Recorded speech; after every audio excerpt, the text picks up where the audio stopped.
What's good, YouTube, and welcome to the house. Your most professionally dressed, getting over being sick YouTuber is back here today with another market watch. There's been a ton of freaking buyouts that have happened over the past couple of days, and we're going to cover it, starting out with the one people were freaking out about the most, Nightmare Corruptor Ibly. Everyone was losing their minds in their heads over this, as it was more towards $45, I think, this very morning. And we see new listing, all the way down towards $30, but it does quickly rise back because there's such little quantity on the market of her. Well, originally she's shorter printed. There's only like 2 of these per case instead of your standard 3 per secret, but you only really played 1 of her in the decks that you played her in, so she spiked from like 17 to the 30 some odd range and has fallen back down over time as she got used less.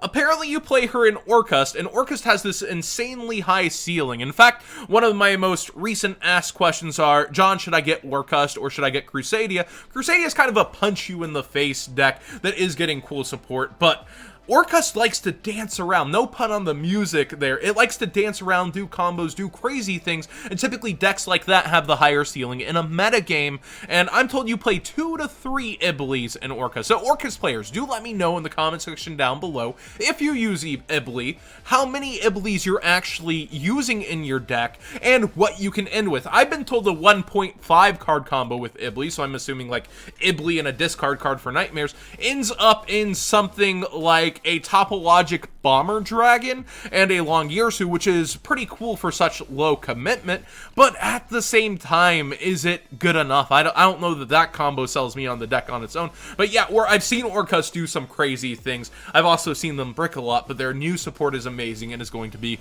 consistency boosting for them. So a lot of people, even Jeff, I think, on Facebook was saying he saw potential in Orcas in their design, and that he was invested in Orca. So that's pretty cool also to see from Jeff Jones that he believes in the deck. Tell me what you guys do with Ibly, if she is in the deck, and if that is the reason you think she's gone up so much.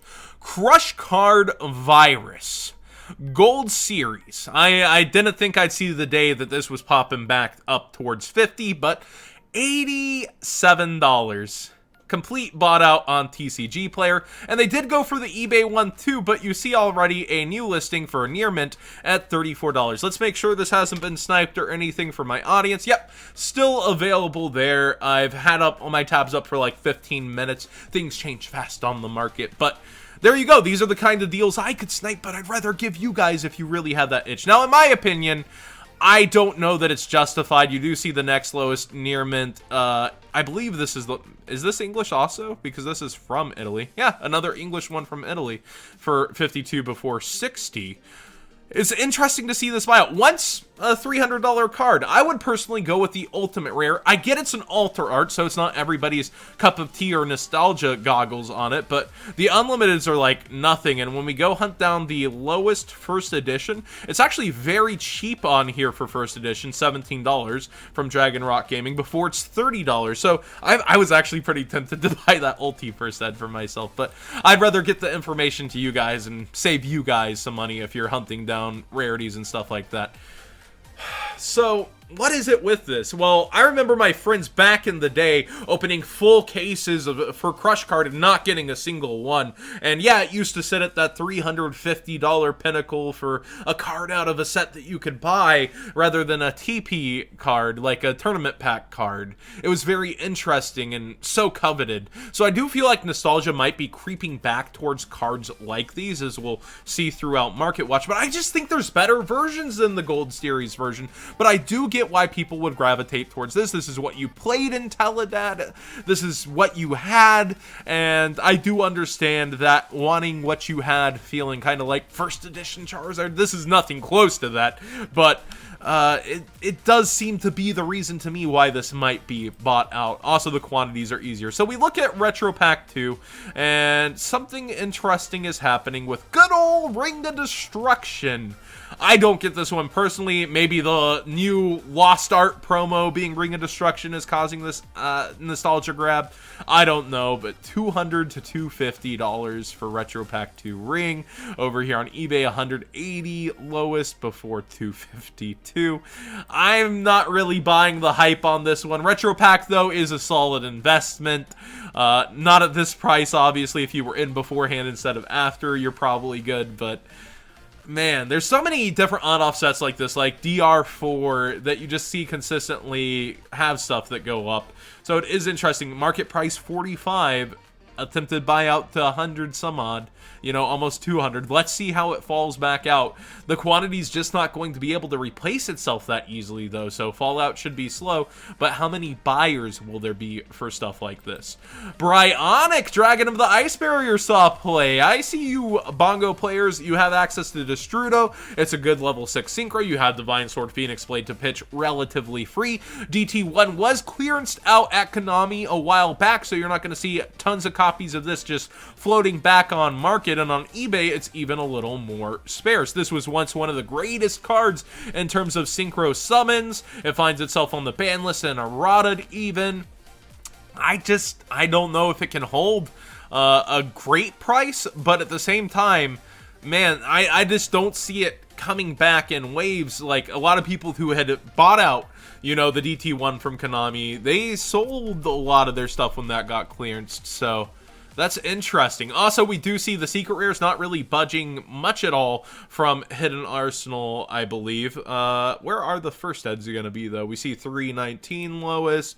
Ooh, first eds are a little scarce, aren't they? $5 is where you start to see them instead of the unlimiteds. The unlimiteds, if I recall, look darker and nicer, actually, in my opinion. But everybody's going to have their own take on that. There's plenty of different versions if you're trying to stay budget with Bryonic in terms of the metagame.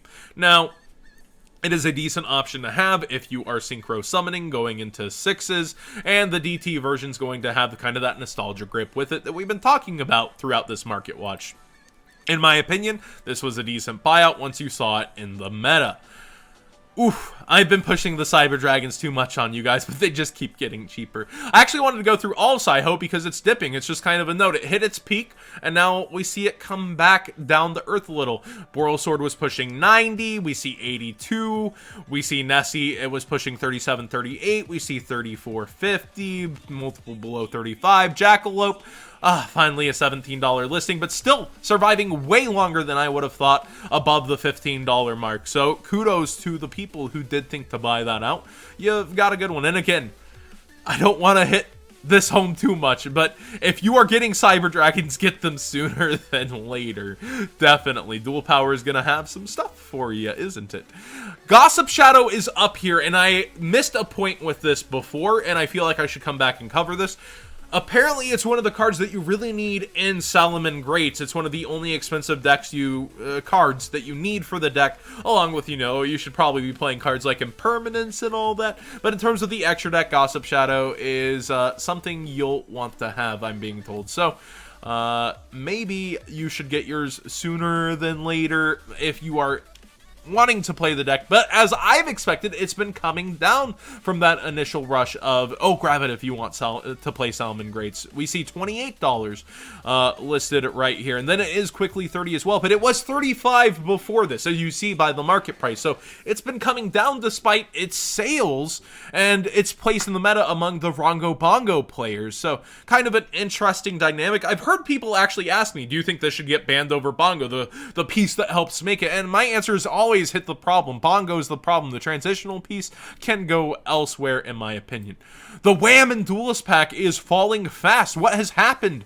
So many people are asking me, and Harpy Perfumer on my card is at the top as kind of expected for that nostalgia grab. Train's actually topped the ARG, which I found really cute because I called this the most meta viable out of the bunch, and so seeing it top ARG put a little smile on my face, but didn't give it any hype.